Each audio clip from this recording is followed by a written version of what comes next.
शंकरं शंकराचार्यं केशवं बादरायणं सूत्रभाष्यकृतो वन्दे भगवन्तौ पुनः पुनः। विचार सागर रहस्य तरंग 6वा, हेडिंग 27, भगवान व्यासांच्या कृतीचे वर्णन।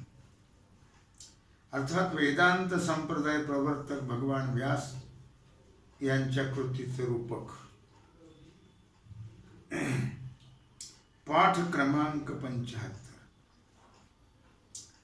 वेदांत शास्त्र प्रवर्तक जगद्गुरु भगवान व्यास यांना नमन करून त्यांच्या कृतीचं वर्णन असं आहे की जशी वनातील सुगंधी फुलं वाऱ्यामुळे काट्यावर पडून त्यांचा नाश होतो,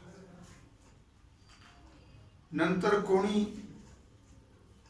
पुरुष त्या काट्यामधून ती फुले काढून चांगल्या ठिकाणी ठेवतो आणि पुन्हा ती फुलं काट्यात पडू नयेत म्हणून त्या फुलझाडास जाळे करून काट्याच्या झाडापासून रक्षण करतो। त्याप्रमाणे वेदात 2 प्रकारची वाक्य आहेत। वेदामध्ये त्यात काही वाक्ये कर्मफलाची स्तुती करून विषयासक्त पुरुषांची वैदिक कर्मात प्रवृत्ती करत होतात। दुसरी वाक्य कर्मफलाला अनित्यत्व सांगून त्यापासून पुरुषाला परांमुख करवतात। अशी 2 प्रकारची वाक्य आहेत। अशा वाक्यांचा भगवान व्यासाने सूत्रे करून विभाग केला आणि असं तात्पर्य काढलं की वेदांतातील सर्व वाक्यांचं साक्षात किंवा परंपरेनं निवृत्तीमध्ये तात्पर्य आहे।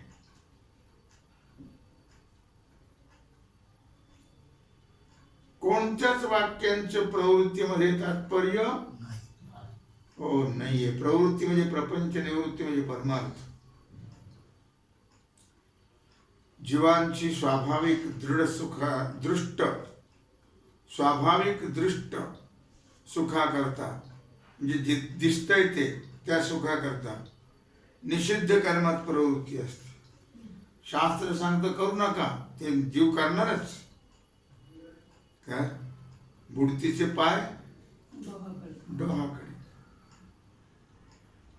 त्या निषिद्ध कर्मापासून जीवाला परांमुख करण्याकरता प्रवृत्ती बोधक वाक्य आहेत।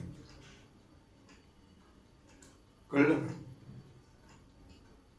त्या निषिद्ध कर्मापासून जीवाला परांमुख करायचं, बाजूला करायचं, त्याकरता प्रवृत्ती बोधक वाक्य आहेत, बाजूला करण्याकरता निषिद्ध कर्मापासून। आणि त्या विहित वाक्याने कर्मामध्ये प्रवृत्ती होऊन अंतःकरण शुद्धीद्वारा ज्ञाननिष्ठा जीवाला प्राप्त व्हावी। अंतःकरण शुद्ध हो, एवढाच त्या वाक्याचा हेतू आहे। अर्थवादात वाक्याने जी कर्माची मोहक फले सांगितलेली आहेत त्या फलाकरता कर्म करावीत असं त्याचं तात्पर्य नाही। जसं कडू काढा मुलाने प्यावा त्यापासून त्याचं कल्याण व्हावं आहे हे खरं, परंतु मुलाला कडू काढा घेण्याचं स्वाभाविक प्रवृत्ती कोणाचीच नसते। याकरता काढा घेतला तर गुळ देईल असं सांगावं लागतं आणि तो गुळ पाहून त्या गुळाच्या इच्छेनं बालक कडू काढा घेण्यास प्रवृत्त होते। याला गुड जिव्हा न्याय असं म्हणतात। गुड जिव्हा न्याय। त्याप्रमाणे अर्थवाद वाक्यांची व्यवस्था भगवान व्यासाने लावली आहे। गुड जिव्हा न्यायाप्रमाणे त्यावरून ही गोष्ट सिद्ध झाली की सकाम कर्माविषयी कोणत्याही वाक्याचं तात्पर्य नाही.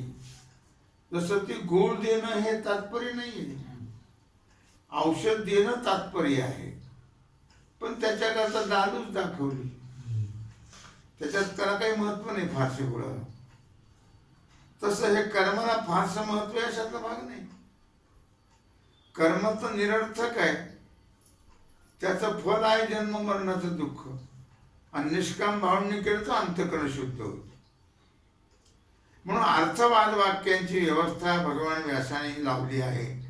त्यावरून ही गोष्ट सिद्ध झाली की सकाम कर्माविषयी कोणत्याही वाक्याचं तात्पर्य नाही. कुठलंही कर्म करा तुम्ही, सकाम करायचंच नाही असं कुठल्याच वाक्याचं तात्पर्य नाही की सकाम कर्म करा म्हणून. निष्काम कर्मच करायला सांगतात सर्व. म्हणजे मनुष्य गुंतल्या जात नाही. नाही तर मग कर्मानुबंधीने मनुष्य दुःखी.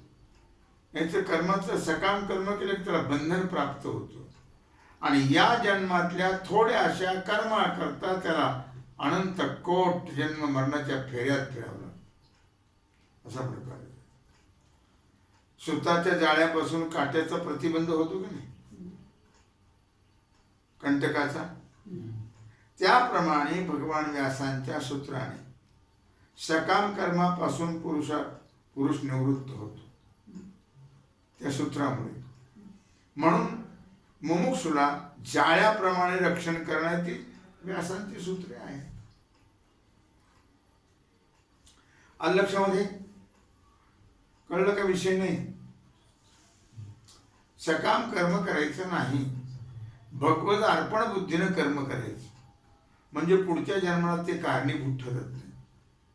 निष्काम भावनेनंच कर्म करायचं. कुठल्या शास्त्रात नाही सावरण सकाम भावनेनं कर्म करा, नाही तर मग त्याचं फल भोगावंच लागतं. दुसरा पर्याय नाही. फल भोगण्याकरता जन्म घ्यावाच लागतो पुन्हा. म्हणून ते व्यास सूत्रामध्ये पुरुषाला त्या सकाम कर्मापासून निवृत्त करण्याकरता प्रवृत्त केलेला आहे. आता मग त्याला त्या जाळ्याचं उदाहरण दिलं होतं काय की मुमुक्षुला जाळ्याप्रमाणे रक्षण करणारी व्याससूत्रे आहेत. दुसरं ते जाळ्याचा उद्देश काय, फुलाचं रक्षण व्हावं. तसं मनुष्याचं रक्षण करणारी ती सूत्र आहेत, त्याला परावृत्त करतात सकाम कर्मापासून आणि निष्काम कर्मामध्ये प्रवृत्त करतात. म्हणजे त्यांना पुढचं दुःख भोगावं लागत नाही. आता हेडिंग 28, आग्रदेवाचे 3 प्रश्न व त्यांचे कारण. आग्रदेवाची कथा झाली, त्यांचे 3 प्रश्न आणि त्याचं कारण. आग्रदेवाने श्रीगुरुला साष्टांग नमस्कार केला आणि 3 प्रश्न विचारले. पहिला प्रश्न आहे, मी कोण आहे? महत्वाचे प्रश्न आहे. दुसरा प्रश्न आहे, हा संसार कुठून होतो? आणि तिसरा प्रश्न आहे, मुक्तीला हेतू काय? कर्म का ज्ञान का उपासना का तिन्ही पण? मोक्षाला कारण कोण आहे? तिन्ही आहेत का? असे आहेत 3 प्रश्न. आता पहिला प्रश्न करण्यात असा हेतू आहे की मी देह स्वरूप आहे का देहाहून वेगळा आहे, असा संशय येण्याचं कारण एखाद्या वेळी मी मनुष्य आहे असं मला वाटतं. मी कोण आहे? मनुष्य. मी मनुष्य भानगडणे काहीच नाही. यावरून मी देह स्वरूप आहे असं ठरतं. मग मनुष्य म्हटलं की देह स्वरूप आहे. बरं, मी देह स्वरूप आहे असं म्हणावं तर एखाद्या वेळी हे माझं शरीर आहे असं म्हणतो, वाटतं की नाही? मी पोट दुखतो म्हणतो का माझं पोट दुखतं? मग माझं म्हटलं की तुम्ही याच्यापासून वेगळं आहे. ते मी डोकं दुखतो का माझं डोकं दुखतं? माझं म्हटलं की तोच वेगळा झाला डोक्यापासून. हे माझं घर आहे म्हणणारा जसा घराहून निराळा आहे का मी घर आहे? मग तो घराहून वेगळा आहे का नाही म्हणून माझं म्हणतो. काय या परस्पर विरुद्ध प्रतीतीमुळे अनुभवामुळे मी कोण आहे असं विचारलं आहे. माऊली सुद्धा म्हणतात आहे मी हा कोण करावा विचार म्हणे ज्ञानेश्वर निवृत्तीचा. मी कोण आहे काय हा प्रश्न आहे. खरं याचा अभिप्राय असा पहिल्या प्रश्नाचा अभिप्राय आहे काय. अर्थातच मी कोण आहे असं विचारलं. देहाहून भिन्न असलो तर करता आहे अकर्ता आहे का. अकर्ता असेल तर सर्व शरीरामध्ये एकच आहे का अनेक आहेत असा पहिल्या प्रश्नाचा अभिप्राय आहे. आता दुसरा प्रश्न या संसाराचा कोणी करता आहे का. दुसरा प्रश्न किंवा आपणच होतो. करता असेल तर जीव का ईश्वर. ईश्वर म्हटलं तर तो एक देश स्थित आहे का व्यापक आहे. व्यापक असेल तर व्यापक आकाशापासून जसे जीव भिन्न आहेत तसं व्यापक ईश्वरापासून जीव भिन्न आहेत का अभिन्न आहेत असा दुसऱ्या प्रश्नाचा अभिप्राय आहे. तिसरा प्रश्न आता मुक्तीचा हेतू ज्ञान आहे का कर्म आहे का उपासना आहे का दोन्ही आहेत. दोन्ही म्हणजे ज्ञान कर्म किंवा ज्ञान उपासना किंवा कर्म उपासना असा आहे तिसऱ्या प्रश्नाचा अभिप्राय. आता त्या प्रश्नाचं उत्तर देण्याकरता हेडिंग 29 मी कोण आहे या प्रश्नाच्या उत्तराला आरंभ. महत्वाचा विषय आहे. श्रीगुरु म्हणतात प्रथम प्रश्नाचं उत्तर हे आहे की तू सच्चित आनंद स्वरूप आहेस. तू कसा आहेस. सत त्रिकाला बाधित चित ज्ञान स्वरूप आणि आनंद स्वरूप. देह असत आहे शताची व्यावृत्ती असताची व्यावृत्ती शताने केली. देह कसा आहे असत आहे चित्ताने जडाची व्यावृत्ती केली आणि दुःखाची आनंदाने व्यावृत्ती केली. देह असत आहे जड आहे आणि दुःख रूप आहे म्हणून देहाहून तू निराळा आहेस. तू सच्चिदानंद रूप आहेस. देहाहून कसा आहे देह तू तुझा देहही देहा पाचाचा आणला उसना म्हणून करता भोगताही नाहीस. आता देहच तू नाही तर मग करता भोगता कसा. ज्याचे ठिकाणी दुःख असतं तो ते दुःख निवृत्ती करता आणि सुख प्राप्ती करता काही क्रिया करतो कर्म करतो म्हणून तो करता असतो. तुझ्या ठिकाणी दुःख आहे का नाही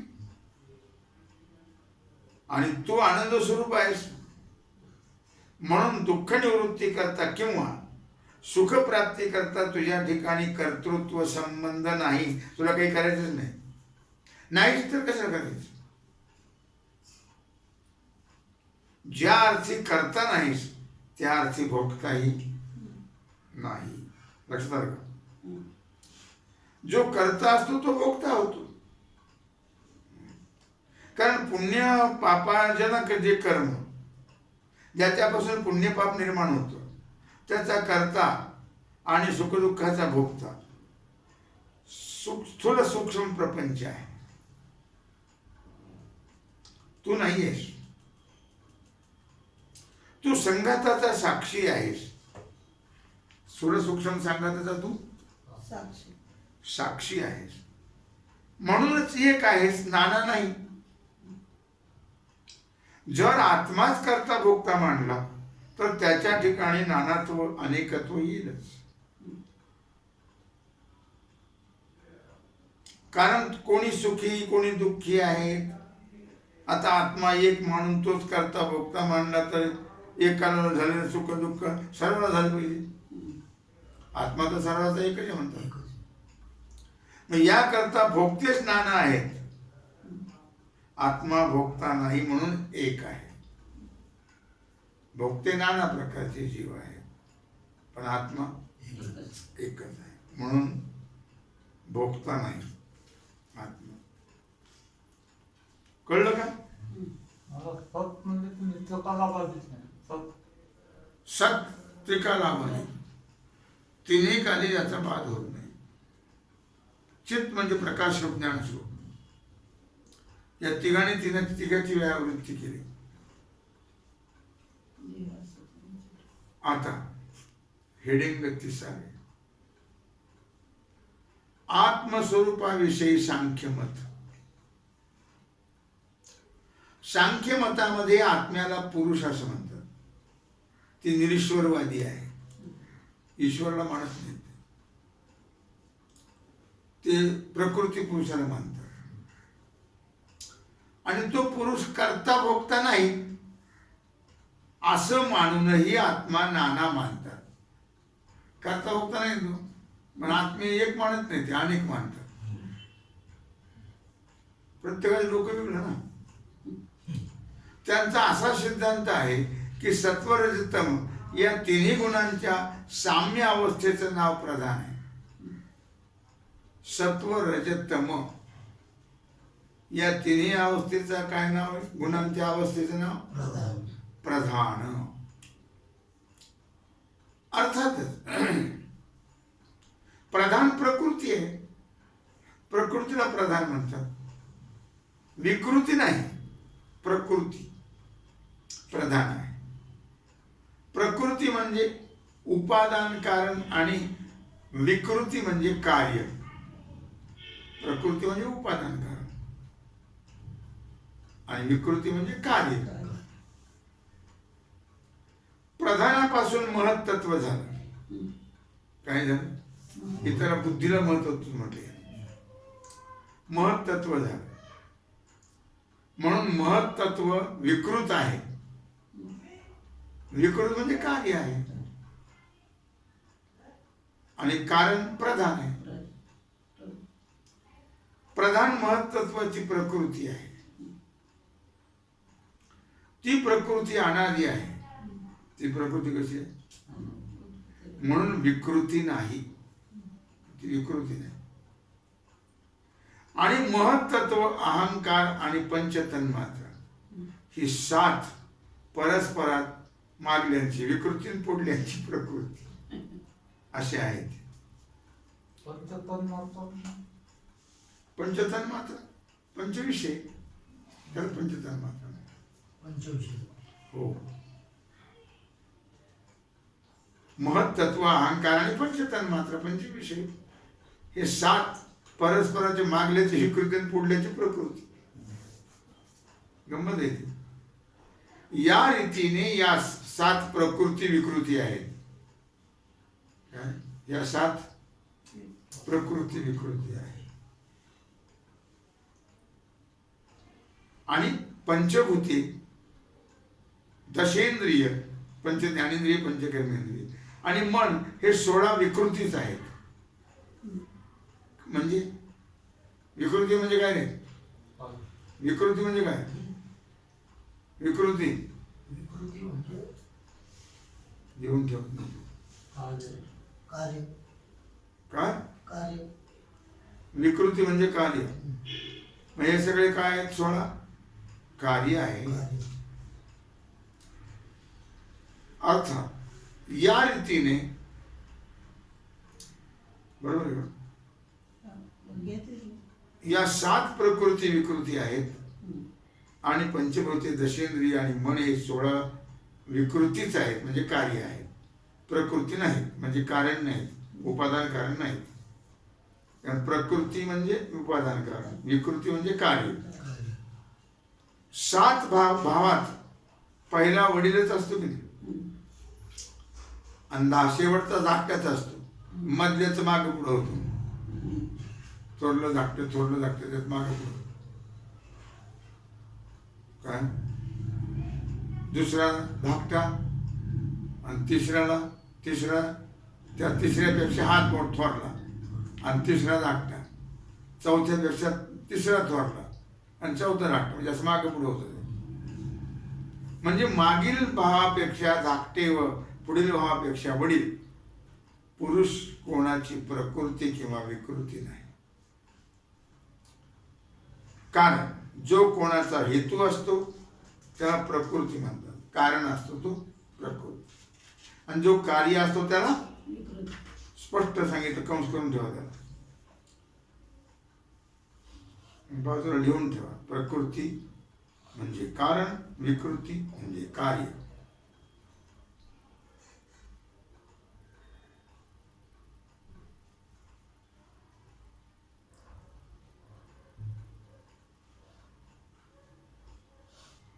झालं.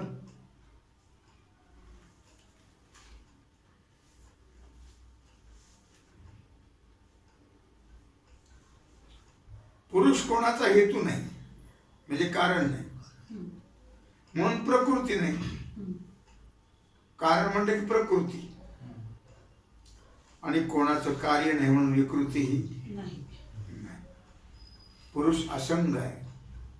या रीतीने एक पुरुष, एक प्रकृती, एक महत्त्व, एक अहंकार, 5 तन्मात्रा, पंचभूते, 10 इंद्रिय आणि एक मन, अशी 25 तत्वे सांख्य मतात मानतात.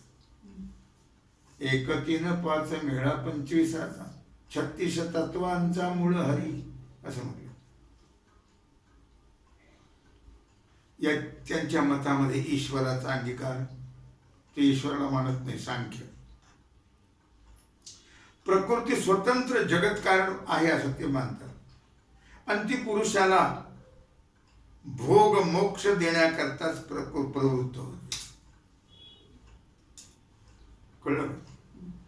पुरुष असंग आहे, त्याला प्रकृतीच्या विषयरूप परिणामापासून भोग होतो, आणि बुद्धीच्या विवेकरूप परिणामापासून मोक्ष होतो. पुरुष असंग असल्यामुळे त्याला भोग मोक्ष घडत नाहीत हे खरं, तथापि ज्ञान, सुख, दुःख, राग, द्वेष वगैरे हे बुद्धीचे परिणाम आहेत. कशाचे परिणाम आहेत? बुद्धीचे. त्या बुद्धीला आत्मविवेक नाही. बुद्धीच्या ठिकाणी आत्मविवेक नाही, म्हणून आत्म्याच्या ठिकाणी आरोपित बंधमोक्ष आहेत. म्हणून आत्म्याच्या ठिकाणी बंधमोक्षाचा आरोप केलेला आहे, परमार्थ दृष्टीने नाहीत. असा विवेक सिद्ध आत्म्याच्या ठिकाणी, अविवेक सिद्ध आत्म्याच्या ठिकाणी जो भोग त्यामुळेच आत्मा भोगता असं म्हणतात. खरोखर तो भोगता नाही. भोक्तृत्व बुद्धीच्या ठिकाणी आहे, ती आत्म्याहून वेगळी आहे. अशा ज्ञानाला सांख्य विवेक म्हणतात. या ज्ञानाला, आणि त्याच्या अभावाला अविवेक म्हणतात. कळलं का? त्याच्या अभावाला अविवेक आणि विवेक कशाला म्हणतात? ज्ञानाला. हे जे ज्ञान आहे त्या ज्ञानाला विवेक म्हणतात, आणि त्याच्या अभावास अविवेक म्हणतात. जिथं विवेक नाही तिथं अविवेक. बरोबर आहे. या रीतीने सांख्य मतात आत्मा असंग आहे, आणि सुखदुःखादी बुद्धीचे धर्म आहेत, आणि पुरुष आत्मा नाना आहेत. पुरुष म्हणजे आत्मा, असं आहे सांख्यांचा सिद्धांत. लक्षात आलं का?